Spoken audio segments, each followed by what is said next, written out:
Bienvenida, bienvenido, soy Alejandro Rodrigo y esta vez, hoy aquí, vamos a hablar de un término, de una diferencia que será fundamental para el futuro de nuestros hijos adolescentes.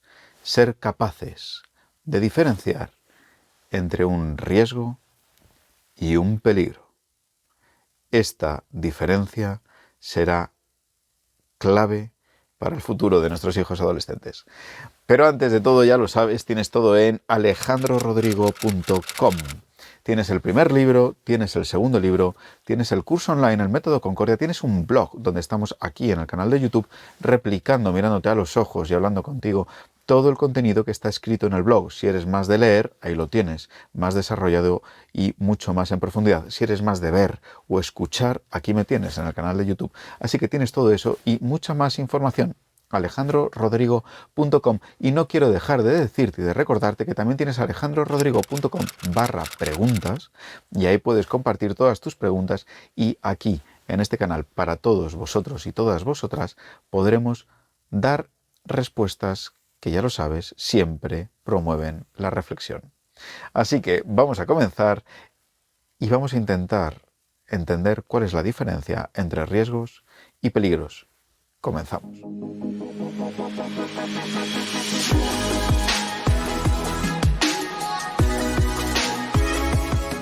Bien, esta entrada del blog que volvemos a tener es una entrada del blog que muchas personas me habéis escrito y me habéis preguntado, que me habéis dicho, pero Alejandro, ¿cuál es la diferencia real entre un riesgo y un peligro llevadas a situaciones reales? Recordamos bien que hace mucho tiempo lancé a través de redes sociales una batería de preguntas para intentar ver y entender cuáles eran las diferencias en casos concretos. Vamos a hoy aquí en este vídeo a aterrizar casos concretos, ejemplos reales, para poder ver si serían situaciones de riesgo o situaciones de peligro, porque ser capaces de diferenciar entre ambas circunstancias siempre nos va a ayudar de cara al futuro. Trabajo en presencial desde hace casi ya 20 años, empecé a trabajar en el 2005. En el momento de grabar este vídeo estamos en el 2024, un saludo por cierto si nos estás viendo en el 2035, pero en el momento de grabar este vídeo es 2024 y el año que viene, a finales, se cumplirán 20 años de intervención diaria con adolescentes y con familias, en distintas perspectivas. En el juzgado de menores, específicamente en el delito de maltrato intrafamiliar ascendente desde el 2008 aproximadamente al 2020, en el 2005 en un centro de internamiento de medidas judiciales para menores de edad aquí en Madrid y aproximadamente también desde el 2014-2015 trabajando la prevención siempre desde una perspectiva educativa con chicos y con chicas en despacho que presentan problemas de agresividad o de violencia. Siempre, cuando hemos tratado con las familias, el riesgo y el peligro ha sido muy esclarecedor. Es decir, trabajando en despacho cuando de repente vemos una situación y podemos afinar esto es una situación de riesgo, nuestra mirada es muy distinta. Así que te animo a que prestes atención, a que leas el blog, que hay mucha información muy detallada y que por lo tanto cada vez que tu hijo esté en una situación distinta podamos entenderlo. De hecho, antes de empezar os compartiré una situación de ayer, ayer mismo, para cuando estoy grabando yo este vídeo, una madre me preguntaba y me contaba, con la que llevo trabajando mucho tiempo, con la que me contaba que su hijo, se había ella dado cuenta, su hijo adolescente, de que de repente había utilizado una videoconsola sin su consentimiento, estaba ya pactado que no, y estábamos viendo que iba a haber un gran lío por la tarde, porque ella estaba bastante alterada porque había incumplido una norma puesta y que el chico ya había dicho además que sí, ¿no? Y bueno, trabajamos mucho en ver si aquello era un riesgo o no un peligro.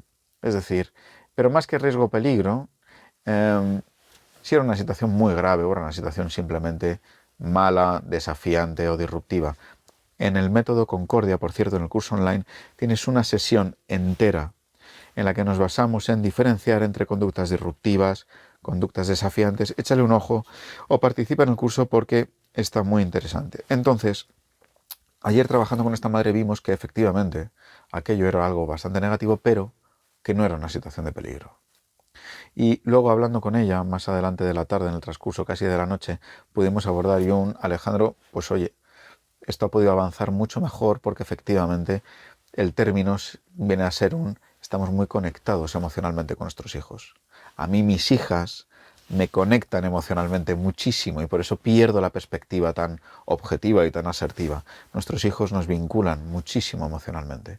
Por eso no es lo mismo haber llegado y haber podido decir: oye, fulanito, has utilizado la videoconsola sin el consentimiento y ya estaba pactado antes, y esto es algo muy negativo, a de repente un estallido gravísimo por una cuestión que es negativa pero no es crítica ni siquiera peligrosa.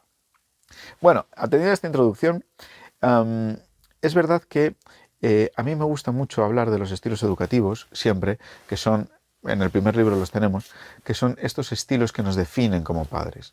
Y hay uno de ellos, si le has echado un ojo ya al primer libro, entonces sabrás muy bien de lo que hablo. No se trata tanto de diferenciar entre cuál es el mejor, se trata de entender las fortalezas y las debilidades de cada uno. Somos de una manera genuina, es muy difícil cambiar nuestro estilo educativo, pero sí es más fácil reforzar las fortalezas e intentar disminuir la influencia negativa de nuestras debilidades. Hay un estilo que es el estilo protector. Y ahora estaréis diciendo, pensando, uy, el estilo protector. Sí, efectivamente, el protector, que es uno de los más importantes que tenemos, su desviación negativa, es decir, la gran debilidad que tiene es convertirse en sobreprotector. Y el sobreprotector, una de las características que tiene es que coarta la autonomía de cualquier hijo o hija. Alejandro, ¿por qué me estás contando todo esto si el episodio de hoy viene a hablar de riesgos y peligros? Precisamente por esto, porque esta es la base técnica y teórica.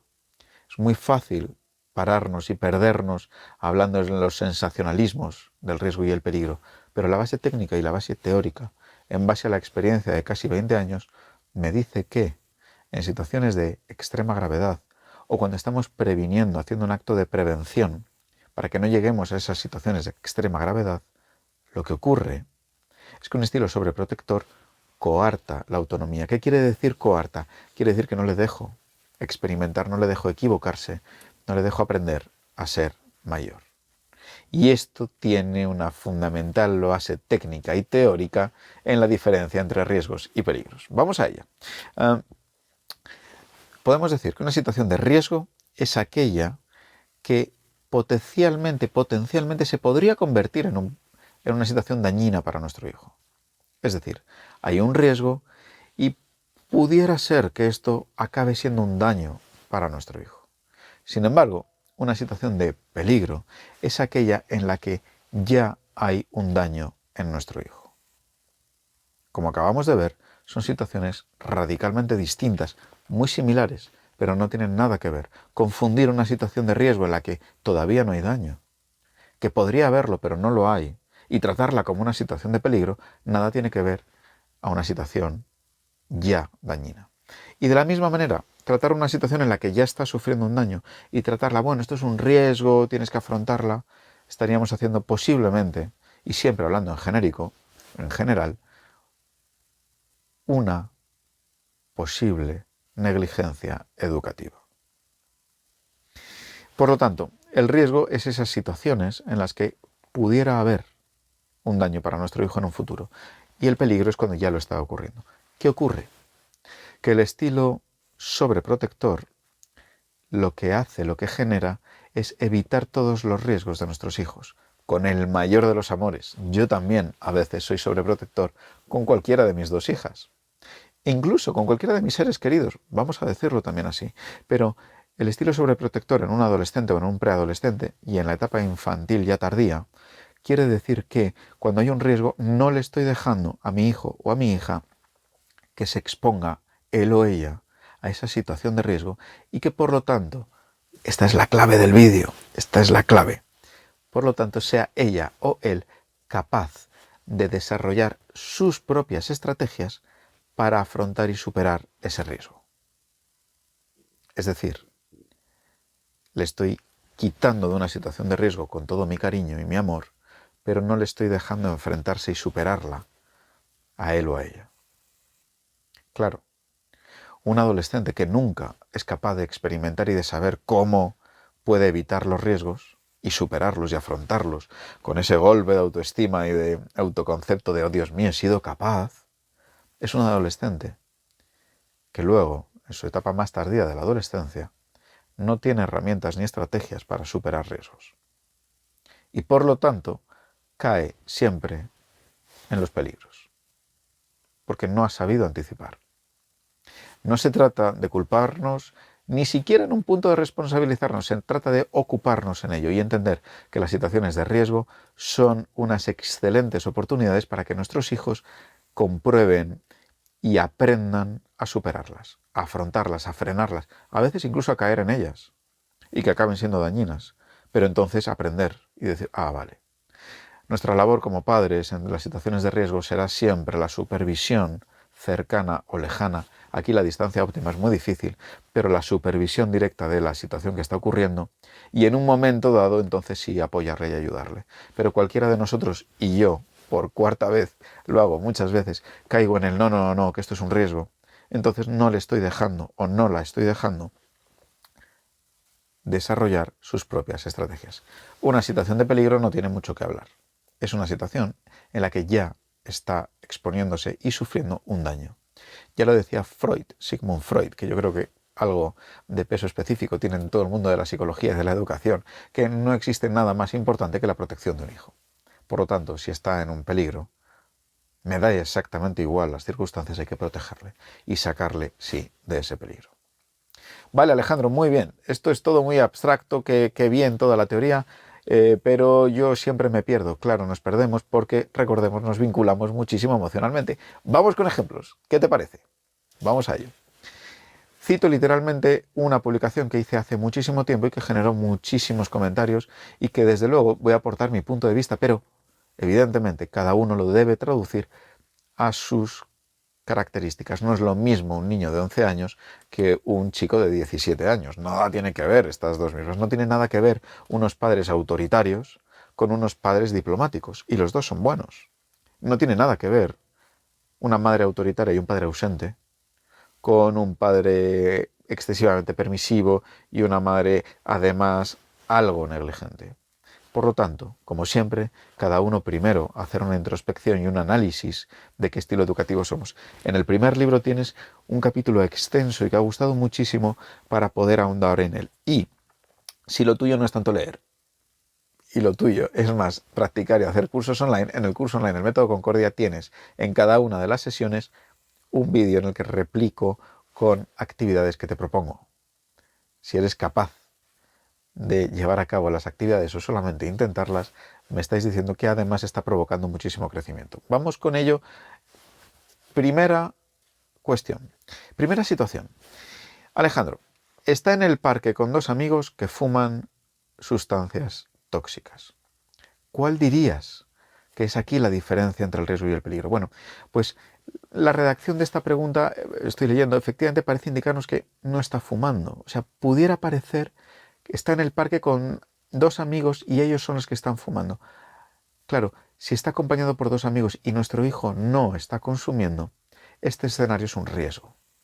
Porque evidentemente no está sufriendo ningún daño, pero es un riesgo muy alto, porque lo tiene ahí, al alcance de la mano. Debemos tratarlo como un riesgo.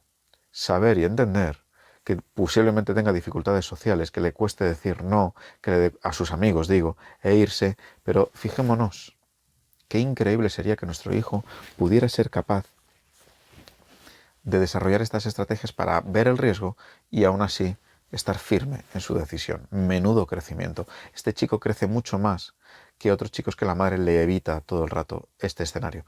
Dicho lo cual, yo intentaré que mis hijas jamás estén alrededor del consumo de sustancias tóxicas. Aquí lo cuento, pero no está mal tenerlo siempre en cuenta.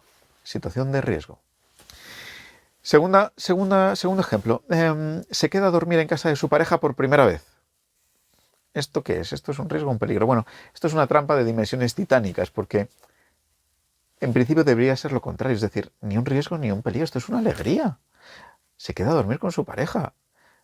Todos recordamos las primeras veces que nos quedamos a dormir con nuestras novias, novios, parejas, me da exactamente igual, y lo recordamos con muchísima luz en la mirada, ¿verdad? Por lo tanto, esto debería ser un motivo de alegría, pero claro, depende mucho de la edad que tengan y de la relación además que mantengan, porque si mantienen una relación de respeto, de amor, de comunicación, evidentemente esto cuanto mucho puede ser un riesgo. Motivos evidentes, ¿verdad? exponerse a situaciones que, cuidado, ¿no? Hay que protegerse. Pero claro, si no hay consentimiento, si no hay voluntad de y el uno presiona al otro, si realmente uno no quiere, si la relación es tóxica, si en la relación está la violencia, entonces no tiene nada que ver porque esto es un peligro. Si quieres ahondar más en este tipo de situaciones, te recomiendo mucho el segundo libro, el capítulo 3, Todas ellas, en el que tratamos de manera directa en este tipo de relaciones. Si tienes una circunstancia parecida, te animo muchísimo a que puedas ahondar y además ver y leer el capítulo 4, en el que además profundizamos en las relaciones de la violencia de género. Pero tal y como está redactada, tiene pinta más de ser un riesgo. Ves que en su mochila de clase lleva una pistola de bolitas de aire. Bueno, pero ¿esto qué es? ¿Esto qué es? Claro, aquí hay un 50%. Esto no se puede decir, no puede haber nadie que nos diga viendo simplemente un vídeo de YouTube o leyendo que te digan qué es. No, porque aquí hay que atender literalmente a las características genuinas de nuestro hijo. Porque esto es un empate, nos falta todo el contexto. Por favor, no caigamos en las trampas en las que nos dictan qué es lo que tenemos que hacer. Falta todo el contexto. Cualquier buen profesional lo que debe hacer siempre es pararse y decir, tengo que entender vuestra situación. Hablemos por teléfono, veámonos, hagamos una sesión online, lo que sea, pero necesito saber el contexto. Si no, es muy difícil, porque, claro, lo que ocurre es que si no tienes toda la información, no podemos saber la presunción de inocencia o no, porque ¿esto qué es? ¿Esto es un juguete? Nuestro hijo simplemente quiere darse importancia con sus amigos. Es la primera vez que lo hace siempre. Esto es un riesgo. Es un riesgo de, oye, cariño mío, no se llevan estas cosas al instituto o al colegio. ¿Qué es lo que te ocurre a nivel social? ¿Por qué quieres? O simplemente, pues es una cosa que has hecho y no se debe hacer, punto, y ya está. Con toda la calma y toda nuestra tranquilidad, pues lo retiramos, no lo vuelves a hacer y fijémonos qué situación de riesgo tan buena en la que nuestro hijo lo entiende y dice, uy, ya es verdad, y no lo vuelve a hacer. Lo ha superado él solo. Sin embargo, nada tiene que ver si nuestro hijo coge la pistola de bolitas de aire y él la ha utilizado dentro del contexto escolar, si ha hecho daño a alguien, si es la quinta vez que lo hace, si teníamos ya pautado anteriormente, aunque no lo haya hecho nunca, que esto no se lleva a ningún sitio, no se saca de casa y sin embargo lo ha hecho, entonces sí es una situación de peligro porque parece evidente que estamos incurriendo en un peligro para alguien o para sí mismo. Por lo tanto, de nuevo, fijémonos la diferencia tan importante de poder afinar. Nada tendría que ver nuestra situación con el primero que con el segundo. Sigamos, avanzamos. Nuestro hijo tiene mensajes privados en sus redes sociales de personas que le están insultando. Repito, nuestro hijo tiene mensajes privados en las redes sociales, en su teléfono, de personas que le están insultando. Yo creo que si ya lo sabemos, ahora mismo estás de acuerdo conmigo que esto es un peligro, porque le están insultando, le están haciendo daño. Podemos debatir mucho más. Si quieres, tenemos más contenido de redes sociales y de telefonía móvil en el que puedes acudir, pero creo que este es suficientemente claro como para entender que redes sociales, nuestro hijo, teléfono, había mucho debate, aquí puedes ver otros vídeos también en los que puedes ahondar en los teléfonos móviles en el aula escolar, pero nuestras redes sociales de nuestro hijo menor de edad, imaginemos, con personas que le están insultando, en principio esto es un peligro. Siguiente. Desafortunadamente, ni estudia ni trabaja. Mi hijo no estudia, mi hijo no trabaja. Otra trampa. Aquí tenemos un 50% de no sabemos bien qué es, porque no entendemos, sobre todo, las circunstancias. Pero comparto contigo aquí una clave. En esta situación, la temporalidad es clave. La temporalidad. ¿Cuánto tiempo lleva tu hijo sin estudiar ni trabajar? Si son 3 días porque ha dejado los estudios y porque está buscando trabajo y no hace nada, está en una situación de riesgo evidente.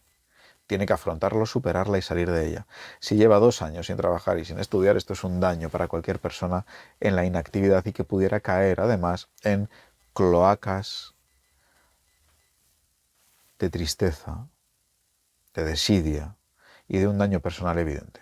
Por lo tanto, no tiene nada que ver la una con la otra.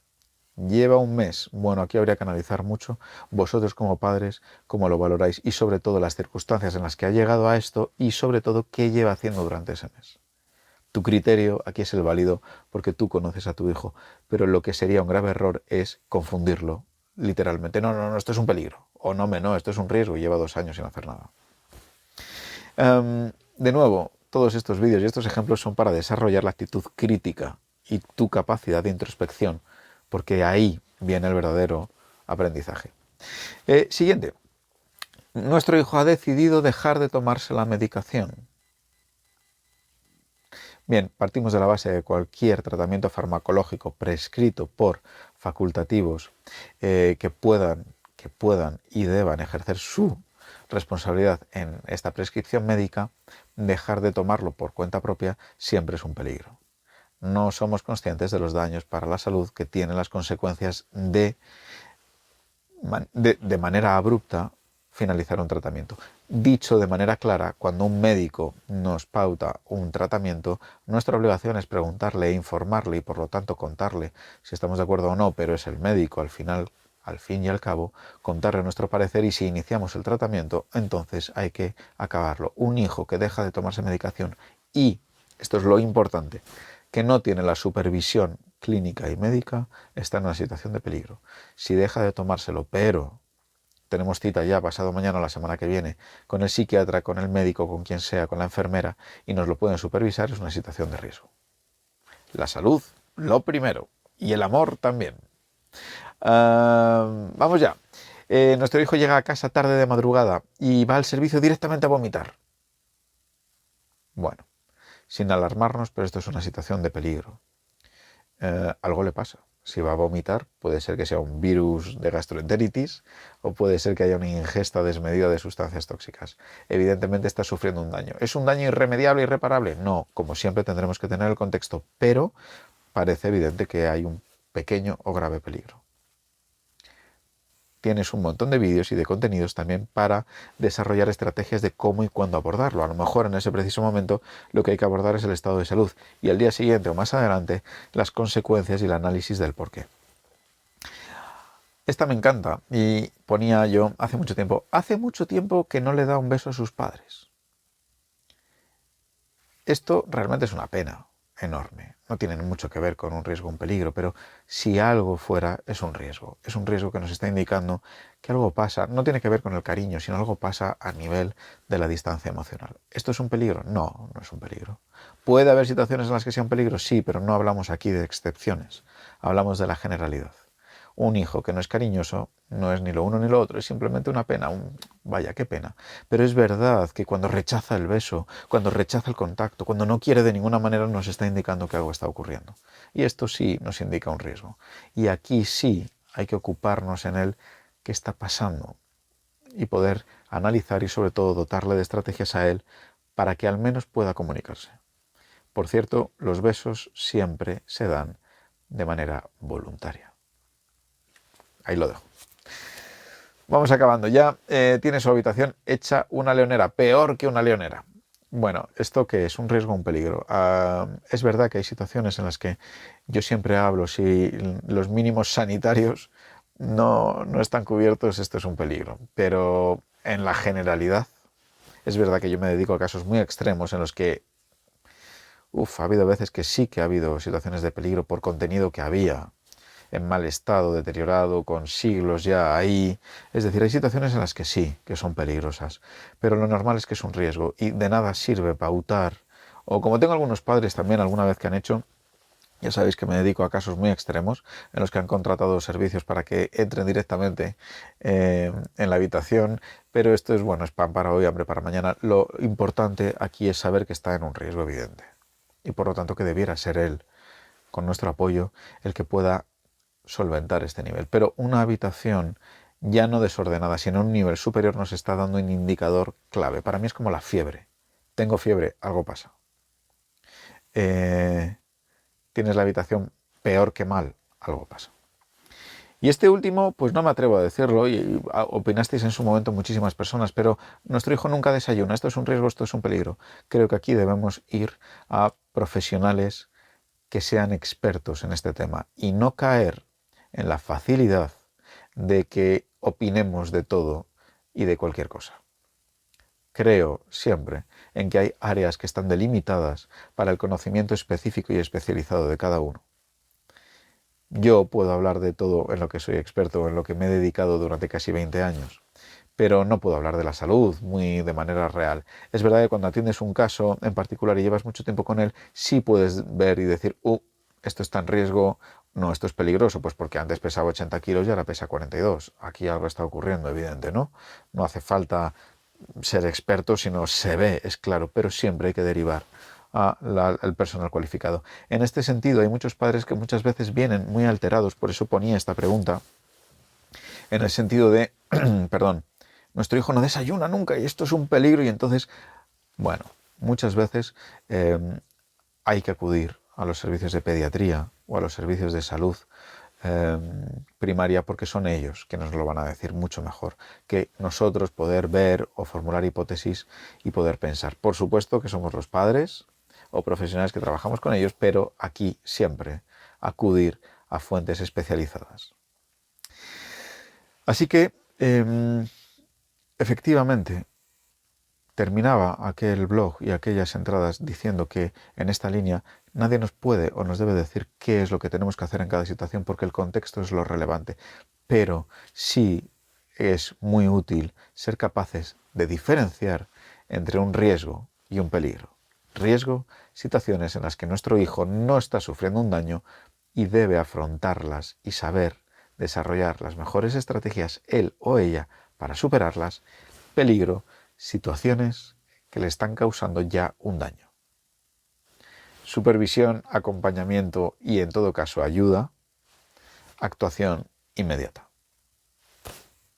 Espero que te haya resultado muy útil este capítulo, esta sesión, este vídeo, llámalo como quieras, este momento, este encuentro contigo. Si te ha resultado útil, puedes suscribirte, sería genial para que no te pierdas más contenido y además que ayudes a este canal y a otras tantas familias. Deja tus comentarios porque a las familias siempre les interesa muchísimo los comentarios de otras familias.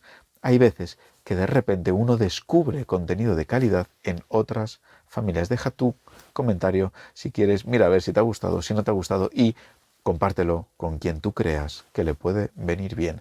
Hasta entonces, aquí te espero. Hasta el próximo vídeo. alejandrorodrigo.com. Ahí me tienes, para lo que te quieras.